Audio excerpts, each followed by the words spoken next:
tardes para toda nuestra gente que nos está viendo hoy día, como siempre, como todas nuestras tardes, es una tarde eso de lujo, pues tenemos un invitado eso de lujo, sin antes recordar a toda la gente que nos está viendo que este programa se transmite por BHTV, que es el canal 03 de Cable Más, por el sitio web de Abeja, por la coordinadora republicana y por mis redes sociales. Bueno, tal como lo hemos anunciado, hoy ya tenemos un invitado eso de lujo que era indispensable, muy importante poder tenerlo aquí con nosotros, este, Alex Canciller, Luis González Posada, para que nos comente todo lo que está pasando en el mundo con respecto a Venezuela y sobre todo para que los jóvenes que nos están viendo podamos aprender de él. Bueno, estimado Luis González Posada, para mí es un gusto. Para mí también, Cristian, mucho gusto saludarte. Buenos días. Gracias. Bueno, ese doctor, a ver, vamos a ir eso por partes, sobre todo como es un público joven, y siempre le damos las gracias a todos los jóvenes que nos ven, que nos dejan sus comentarios, sus mensajes. Muchas gracias. Bueno, doctor, a ver, si bien es cierto, ya se sabía que iba a haber un fraude en estas elecciones en Venezuela, iba a haber un fraude. Pero ¿cómo usted puede decirnos que el candidato, el Mundo González, ganó por goleada, ganó por amplios votos? ¿Cómo se puede demostrar con respecto a eso, doctor? Bueno, está demostrado, ¿no? Había un fraude descomunal, así reconocido por todas las naciones del mundo, menos por los eh, países que forman parte de la coalición con Maduro. Me estoy refiriendo a Rusia, China, Corea del Norte, Irán, potencias extracontinentales, y acá en América Latina a las dictaduras de Cuba, de Nicaragua, de Bolivia, y naturalmente también tiene el apoyo colateral de países como México y Colombia. Entonces, lo grave de esto es que esta reunión de la OEA no debió ser después, debió ser antes. Nosotros planteamos un mes antes de los comicios que se pidiera la convocatoria a esa reunión porque habían signos evidentes que se iba a producir un fraude. Por lo menos tres. Primero, que hubieran vetado a la señora María Corina Machado. Ilegalmente la vetaron. En segundo lugar, por un reporte de las Naciones Unidas que decía que de 4,5 millones de venezolanos mayores de edad con capacidad de votar, únicamente el registro electoral había aceptado a 69,169 votantes. En el Perú no tenemos 1,5 millones de venezolanos, 900.000 de ellos con capacidad de votar, pero únicamente lo pueden hacer 600, o lo han hecho 660, es decir, nada. Ahí vino la primera señal del fraude, porque de alguna manera liquidó más de 4,5 millones de votos, debido a que el votante en el exterior, un 98%, vota por la oposición. La segunda señal fue lo que dijimos, el veto a María Corina Machado, lo cual es absolutamente ilegal. La tercera señal fue el no aceptar veedores internacionales. O sea, se pidió primero la veeduría de la Comunidad Europea, de los países europeos, que tenían listo todo un equipo de expertos, 35 personas, y no las aceptaron. Tampoco aceptaron la veeduría de la Organización de Estados Americanos, que tiene equipos muy especializados, y finalmente llegaron al extremo de desembarcar de los aviones a varios presidentes que viajaban con ese objetivo. Entonces yo digo, esos eran señales muy claras de que se venía el fraude, pero no se convocó a la reunión de la OEA, se convocó una vez que se había producido el fraude, y ese es un tema de estrategia diplomática que ha fracasado y que tiene que ser íntegramente revisado. Exacto. Ahora también con respecto a lo de todo el mundo ha estado tomando fotos, ha estado eh, filmando con que hubo una clara goleada con respecto al gobierno actual. Ahora, eso también, como usted considera de que se hizo una sesión en la OEA de manera tarde como usted lo considera, pero aún así, ¿cómo usted podría explicar que la OEA ha rechazado de que el gobierno de Maduro pueda mostrar eso, las actas, y cómo ve, cómo estuvo, según usted, la actuación de nuestro canciller González Orechea? Bueno, ha sido un nuevo fracaso de la OEA. El organismo interamericano queda muy debilitado porque si no tiene siquiera capacidad para que se apruebe una resolución donde se pide lo esencial que enseña las actas, bueno, no tiene capacidad de nada. Además, era previsible por una razón muy sencilla. Todos los países del Caribe, todos, le deben su vida a Hugo Chávez. Hugo Chávez le ha regalado petróleo durante 20 años. Ha construido refinerías gratuitas. Ha inclusive regalado aeropuertos. Entonces eran países que sabíamos que nunca, nunca iban a votar contra Venezuela. Entonces un primer cálculo era ese. Segundo, que se logró el apoyo de otros países vinculados a Venezuela, ¿no? Bolivia. Bolivia se entregó de plano a Maduro y se mediatizaron los votos de Colombia, de Brasil y de México. Con eso no llegaron a los 18 votos, de tal manera que esa es la realidad de un sistema que no funciona, Cristian. Y no solamente no funciona la OEA, tampoco las Naciones Unidas. Y si tú me permites, doy un ejemplo. Claro, Uno de los mayores principios de las Naciones Unidas es el no uso de la fuerza, la no invasión de un país. Muy bien. Eh, Rusia preside el Consejo de Seguridad de las Naciones Unidas, es decir, el más alto organismo que debe controlar, velar, supervisar que se cumplan esos valores y principios. Pero Rusia ha invadido Ucrania, ha bombardeado pueblos, ha lanzado misiles sobre viviendas, colegios, hospitales, clínicas, reservorios de agua, ha matado miles de personas, ha cometido delitos atroces y las pérdidas materiales en Ucrania se estiman en unos 450.000 millones de euros, de acuerdo a un reporte del Banco Mundial. Y no pasa nada, ahí sigue Rusia sentado en todos los países con sus embajadores correspondientes. Yo con esto no quiero decir que los organismos internacionales son inoperantes cuando hay intereses creados. Y esto es lo que ha ocurrido hoy día en la OEA, como ha ocurrido en Naciones Unidas, y también ha demostrado algo más.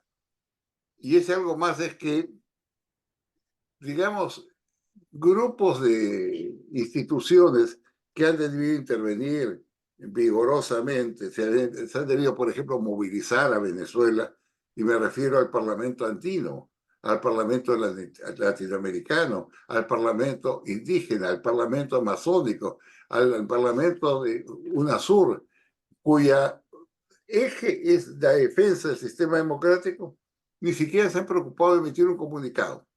O organismos partidarios como la Internacional Socialista, ¿dónde está? Desaparecida. ¿Dónde está la Internacional Demócrata Cristiana? Desaparecida.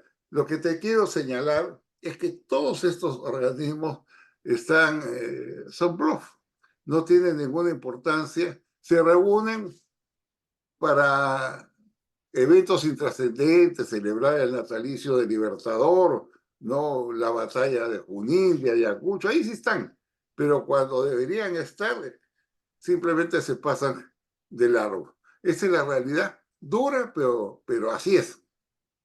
ahora, el secretario de la OEA ha pedido más o menos una orden de captura a la Corte Internacional, a Nicolás Maduro. ha pedido una orden de captura. ¿Qué tanto puede eso afectar o qué tanto puede provocar esto al gobierno venezolano? Es actuar un gobierno, eso de facto.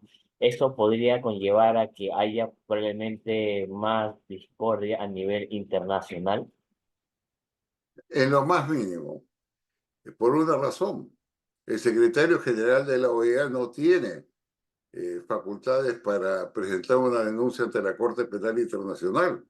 No sé si le habrían informado o no al secretario general que solamente lo pueden hacer los estados y un secretario general no es un estado.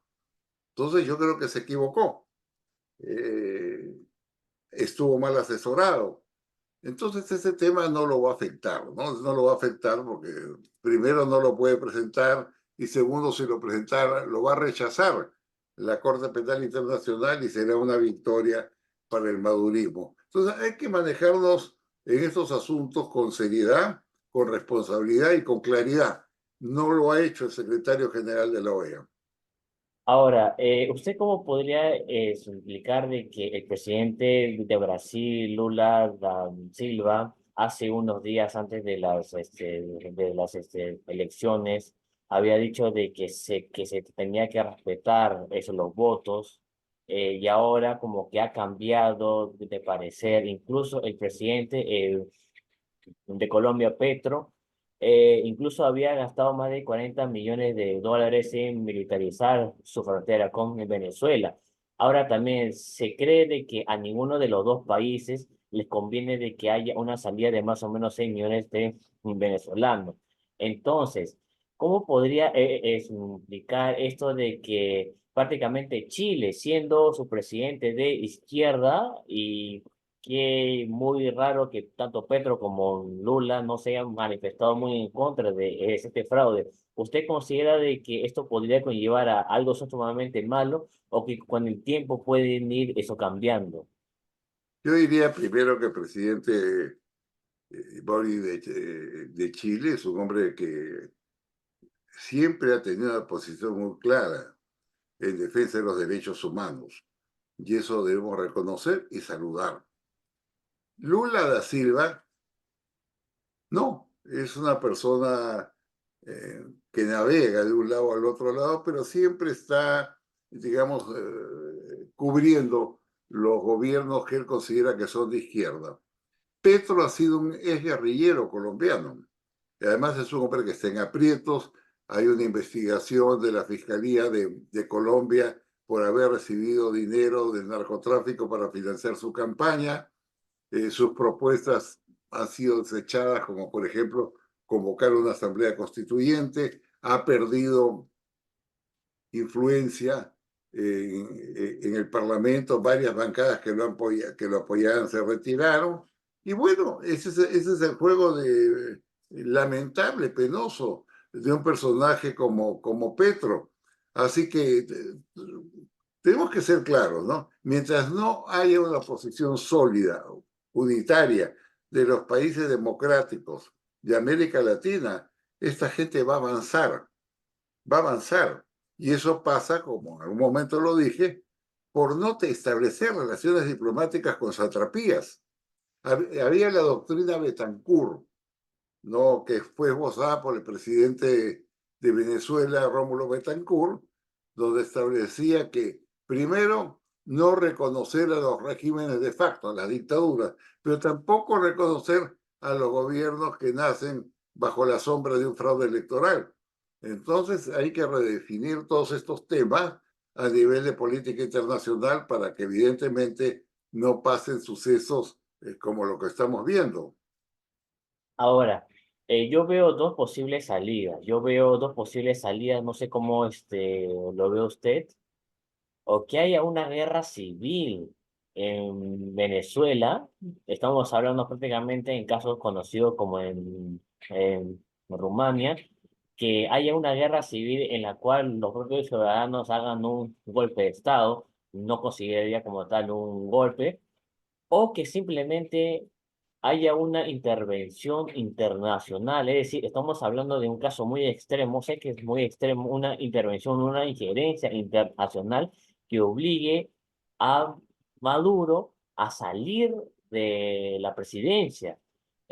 O cómo lo podría ver usted una posible salida ante este gobierno, o sea, de facto?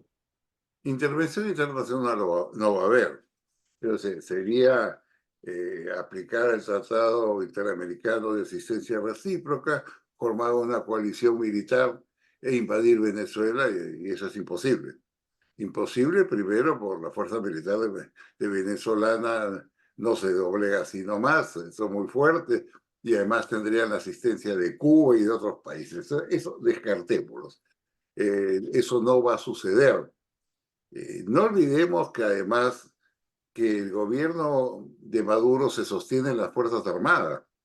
Las Fuerzas Armadas tienen 120.000, 130.000 efectivos con enormes privilegios, cuentan con 2.002 generales, es decir, más generales que toda la OTAN, que Estados Unidos, pero son generales que forman parte del gobierno. Mire, 25% del gabinete del Consejo de Ministros son militares, pero militares también son embajadores, presidentes de empresas públicas, jefes de compra, o sea, tienen un poder real. Ellos manejan los servicios de inteligencia, contrainteligencia, eh, son muy poderosos. Mientras Maduro tenga el respaldo de los militares, es muy difícil que lo muevan. Si por ahí se produce, digamos, una pequeña ruptura, sí lo pueden mover, ¿no? Porque yo entiendo que también hay militares honestos, eh, que sienten la presión de su familia. No olvidemos que hay 8 millones afuera y esos 8 millones tienen familiares, pues. Digamos que cada uno tenga 4 personas vinculadas a él, de su mamá, su papá, un hijo, un tío. Estamos hablando de 32 millones de seres humanos que han sido afectados por esta política represiva de Maduro. Y a ese número se va a agregar más. De acuerdo al reporte Megaanálisis Internacional, cuando hacen la pregunta antes de las elecciones, ¿qué haría usted si gana Maduro? 35% dice me iría del país, lo cual significa que a los 8 millones se van a sumar varios millones más, causando estropicios no solamente en Venezuela, sino en toda la región. Eso es lo que va a suceder. Vuelvo a insistir, la única manera de solucionar este problema es contar algún tipo de apoyo militar, que alguna unidad se levante y respalde a la población, porque si no, esto va a quedar en ruido nomás. Ahora, ¿qué tendría que seguir haciendo nuestro país, el gobierno de nuestro país, para que haya un quiebre en el gobierno de facto en el mismo Venezuela? ¿Usted considera también muy buena esta actuación de nuestro actual canciller? Claro, y lo hemos felicitado públicamente, ha sido una posición principista, clara, inobjetable y firme en defensa de la democracia, de la libertad y los derechos humanos.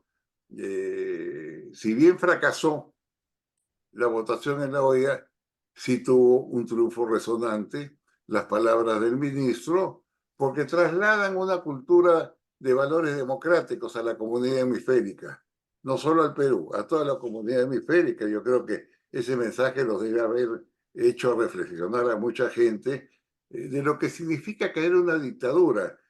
Caen fácilmente, pero salen muy difícilmente. Mire, Cuba tiene 65 años en el poder, país pobrísimo.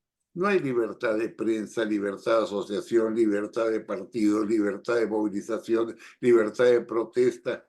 No hay, no existe, ¿no? Y cuando se salen del carril, simplemente los meten presos.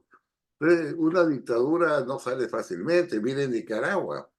Nicaragua tiene tantos años en el poder Ortega y saben lo que hace.